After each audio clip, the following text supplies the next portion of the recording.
Hi everyone, my name is Glenn Schweitzer, and today I'm going to share my story with you. I've had a difficult journey, but through all of my suffering, I discovered a better way to be of service to tinnitus patients. Now, for those who don't know me, I am the founder of Rewiring as well as the author of the book of the same name. I also write a regular column about tinnitus at Healthy Hearing, and for the last 8 years, I've worked with more than 1,000 tinnitus patients one-on-one from all over the world as a tinnitus-focused health coach, helping people to habituate and find lasting relief from tinnitus, hyperacusis, and other sound tolerance conditions. I'm also a tinnitus patient myself, one who suffered greatly early on, but went on to habituate and remain habituated for more than 13 years now without a relapse, despite experiencing many spikes and fluctuations along the way as the result of my Meniere's disease diagnosis, which is the condition that caused my tinnitus. And now, after 8 years of working with tinnitus sufferers all around the world, I've been able to develop a highly effective method of providing support as well as a helpful way to conceptualize and explain the problem of tinnitus, one that addresses the significant psychological and emotional impacts of bothersome tinnitus first and foremost, and prioritizes hope, empathy, and compassion above all else. But before I get to that, if you're suffering with tinnitus right now, I want you to understand one thing. There is so much hope. No matter how loud your tinnitus seems or how much it's bothering you, relief is always possible. I wish somebody would have told me that sooner because I suffered for a long time. Okay, so to tell my story, we need to go back all the way to the beginning because for as long as I can remember, silence was a high-pitched sound. Now, I can't say for certain that I was born with tinnitus, but it's possible because I also can't really remember a time without it. For most of my childhood, the ringing was a constant but quiet, high-pitched tone that never really bothered me. I always just assumed that everyone could hear the sound that I could hear when it was quiet. My tinnitus was just a part of me that I lived with, and that didn't change until I was a teenager, and I started going to louder events like concerts and parties, which would cause my tinnitus to spike in volume every time. I can vividly remember the stuffy feeling in my ears and the tinnitus screaming in my head the first time this happened, while driving home from a party with my parents. I remember my parents tried to explain to me that this was normal and something that could sometimes happen after loud music, but I didn't really understand, and even though it made it harder to fall asleep, it didn't really matter because by the next day it calmed back down. It always calmed back down. It went back to normal every time this pattern repeated itself throughout my teens and early 20s. It was never really a problem. But everything changed in 2011 when I was diagnosed with an incurable inner ear vestibular disorder called Meniere's disease. When I was first diagnosed, I was in my final year of college and life had been amazing. I was newly in love with an amazing woman named Megan, who I eventually married, and I had already started a business and was earning a living working for myself. But at some point, I started to not feel well. Now, looking back with hindsight, in those early days, I was starting to experience fluctuating but mild dizziness and brain fog, symptoms that would remain with me for a long time. As the months went on, my tinnitus was getting louder and louder, and I was starting to feel a lot of pressure and fullness in my ears, and my hearing was affected too. But then came the vertigo attacks. Though I didn't know they were vertigo attacks at the time, I kept thinking it was food poisoning because it usually happened after eating at restaurants. I would get violently sick as the room would spin, and I would feel better by the next day. But I didn't know it at the time, but it was the high sodium content in those meals that were triggering these attacks. I suffered with fluctuating and increasing tinnitus and other symptoms for almost 6 months, very much in denial and unsure of what was wrong with me. It wasn't until I had a massive vertigo attack that completely incapacitated me for hours that I finally broke down and made an appointment with a nearby ENT doctor. The problem was that my first doctor delivered my diagnosis like it was a death sentence and then refused to answer any of my questions or consider alternatives. When I tried to find answers online, I would only find reports and studies that detailed the worst cases of suffering you can imagine. And I truly believed my life was over. The weeks that followed were filled with some of the darkest, deepest moments of depression I've ever experienced in my life. But I eventually pulled myself out of the funk and started taking action. I ultimately found an incredible neurotologist at the University of Miami who confirmed my diagnosis and gave me hope, most importantly. And once I felt it, I started to fight for my health with everything I had, and slowly but surely, all of my symptoms started to improve. All except my tinnitus.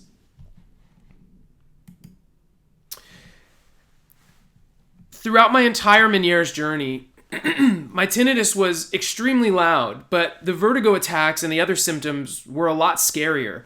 In fact, it wasn't until everything else improved and my tinnitus didn't that it started to drive me completely crazy, because it was the one thing that I couldn't control. And I couldn't stop thinking about it and obsessing about it. My anxiety levels went through the roof. I was barely sleeping. It was hard to eat. And when I was awake, it felt like I could barely concentrate. It also made it nearly impossible to meditate. Now, I had been consistently meditating for years at this point, and it had transformed my mental health. Through meditation, my anxiety levels had improved. I stopped having panic attacks entirely, and I was able to get off anxiety medication. It was my most important coping tool, and tinnitus had taken it away from me at the time that I needed it most. I would lay down and try to focus on my breath, but I couldn't concentrate at all with this high-pitched tone screaming in my ears. But this led to my biggest breakthrough. So one night, lying in bed, struggling to meditate for the 100th time, I suddenly had this crazy idea. I was fighting so hard to ignore my tinnitus and focus on the breath, and I was failing miserably every time. What if I just focused on my tinnitus instead? I had nothing to lose, and so I tried it, and it changed everything. The first thing I noticed was that it was difficult to stay focused. Everybody's mind wanders during meditation, but this time when my mind wandered, it wandered away from the sound, and that had never happened before. And by the time the meditation was over, I had achieved a state of relaxation for the first time in months, and for a short while afterward, my tinnitus wasn't bothering me nearly as much. I was blown away by this, and I immediately started practicing tinnitus-focused meditation every day, and I was seeing incredible results. Within a few short months, it no longer bothered me at all. I had completely habituated, and I didn't really think about my tinnitus again until 4 years later, when I decided to write my first book, Mind Over Meniere's, which detailed my journey overcoming Meniere's disease. Now, only 2 pages in that first book were about tinnitus and the tinnitus-focused meditation technique that I had discovered, but I got so many positive emails and comments about those 2 pages from people all over the world that when I decided to write another book, I realized that the universe was giving me a sign that tinnitus was a much more widespread problem than Meniere's disease, and Rewiring Tinnitus was born. Now, writing the Rewiring Tinnitus book felt a lot like I was an investigative journalist looking back through my life. I didn't actually understand how I got better, and so I had to give myself a real education on tinnitus. I spent hundreds of hours reading every book and piece of research I could find so that I could understand and explain how I was able to habituate and so quickly. I also knew that the meditation technique that had worked so well for me was going to be extremely difficult for a lot of tinnitus sufferers, especially if they had never meditated before. Everyone always thinks, like, what? You want me to focus on the sound and somehow I'm supposed to relax? It seemed completely crazy to me too when I first had the idea. And so I knew that I was going to have to figure out a way to make it easier, especially for people who had no previous meditation experience. Fortunately, I already had a solution in mind, an audio technology called brainwave entrainment that I had found helpful with Meniere's disease. Brainwave entrainment is a mind-altering audio technology where just by listening to audio embedded with this technology, you can quickly induce a wide variety of altered states, such as deep sedation and relaxation. And I had learned how to create this type of audio years earlier when I had the idea to create a brainwave entrainment audio album to help people cope with various Meniere's disease symptoms. And it had been a big hit. I had hundreds of customers who were using my Meniere's audio tracks and finding them helpful. And so I realized that I could create guided meditations that featured both background noise to cover some of your tinnitus volume, so you wouldn't have to focus on the tinnitus at full volume, and also brainwave entrainment, which would automatically put a person into a state of relaxation, even if they had never meditated before.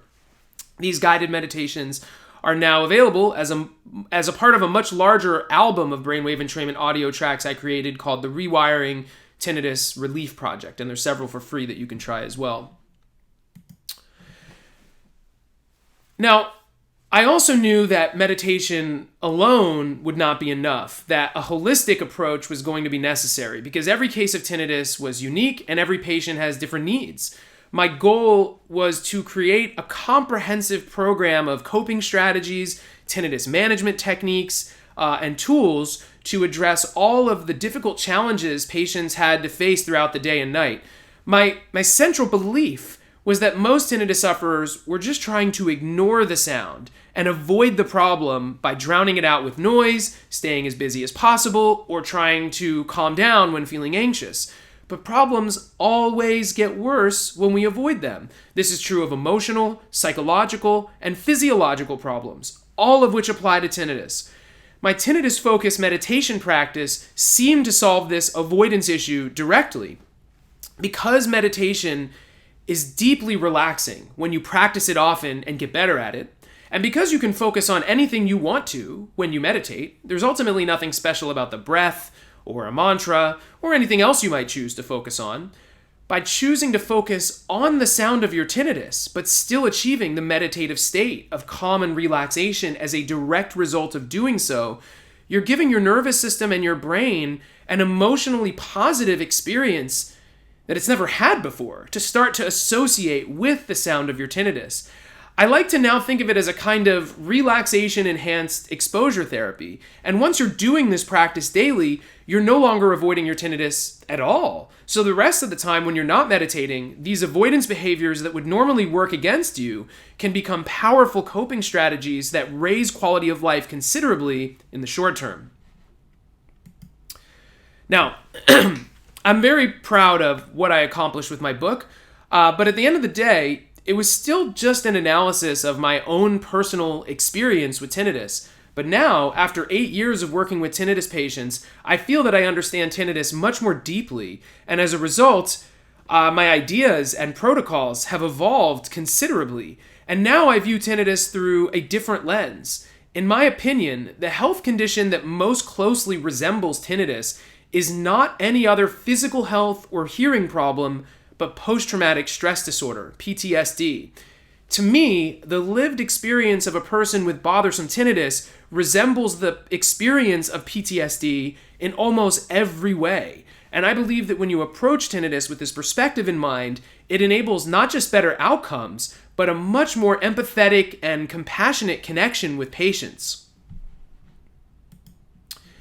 Now, if you ask 100 tinnitus sufferers to explain how the ringing in their ears affects their quality of life, you're probably going to get 100 different answers. But it would be easy to conclude that the root of the problem, emotionally speaking, is anxiety.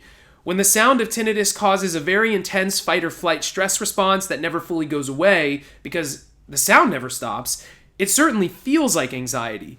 But if you look deeper into any tinnitus patient's story, you start to see that the core emotion at the center of every problematic case of tinnitus is not anxiety, it's powerlessness.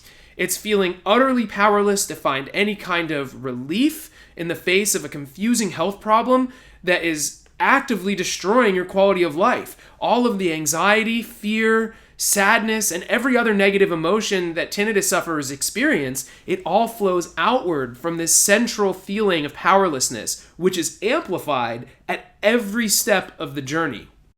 Now, every case of tinnitus is unique, but through all the differences, patterns emerge. Almost every tinnitus patient I've ever met has had a medical professional incorrectly tell them that there is nothing that they can do about their tinnitus, that they just have to live with it. And what can make you feel more powerless than a medical professional incorrectly telling you that your situation is essentially hopeless? The downstream psychological and emotional impacts of tinnitus can quickly become significant and overwhelming. Many patients become deeply afraid that they'll never be able to find relief, which often translates into feelings of sadness and depression. And nearly all sufferers experience high levels of stress and anxiety.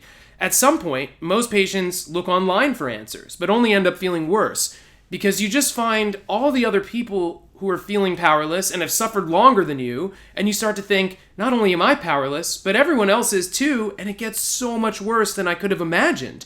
It can become hard to eat, hard to sleep, hard to focus, hard to feel normal at all, let alone happy. The tinnitus journey can start to feel like a never-ending nightmare, and it's all so traumatic. But you are never actually powerless like you think you are at any point of the process. Some things are not within your control. We can't just push the sound away when we want to, and we have to accept that fact. But we always have the power to control nearly every other aspect of this problem. In my opinion, a more accurate description of tinnitus might be acute auditory stress disorder. And I think this applies to most other sound tolerance conditions as well, such as hyperacusis and misophonia. With both tinnitus and PTSD, a person is repeatedly triggered into a state of hypervigilance, intense stress and anxiety, and emotional despair. In both cases, your nervous system can end up in a continuously overactivated state of fight or flight that never fully resolves, creating a vicious cycle of suffering. Even the suffering looks similar. After a traumatic event, a person who is actively suffering with an acute PTSD episode will experience many of the same psychological and emotional impacts as a person experiencing an intense tinnitus spike or episode. To help make this comparison, I want to share a very personal story of trauma. So back in 2018, Megan and I had our first child, Zach. But when my wife was 6 months pregnant, she was diagnosed with very aggressive breast cancer. Now, there is a happy ending to this story. Megan is now 6 years cancer-free, but at the time, it was a nightmare. She first had to undergo a high-risk lumpectomy surgery while 7 months pregnant, which was ultimately successful, but very scary. They then induced her labor 3 weeks early so that she could begin treatment more quickly, but that turned into a 3-day-long labor from hell with non-stop 10 out of 10 pain level contractions. My son was born healthy and happy, but only 4 weeks later, Megan underwent IVF to preserve her fertility, followed immediately by chemotherapy, then radiation therapy, then hormonal therapy, and through it all, we had a newborn baby at home. We were new parents going through this nightmare. But when you're in a situation like this, you just find a way to survive. You show up to appointments and you put one foot in front of the other. It wasn't until her cancer was gone and the nightmare was over that we could even begin to process what we went through. And Megan started to experience what can only be described as a textbook case of severe PTSD.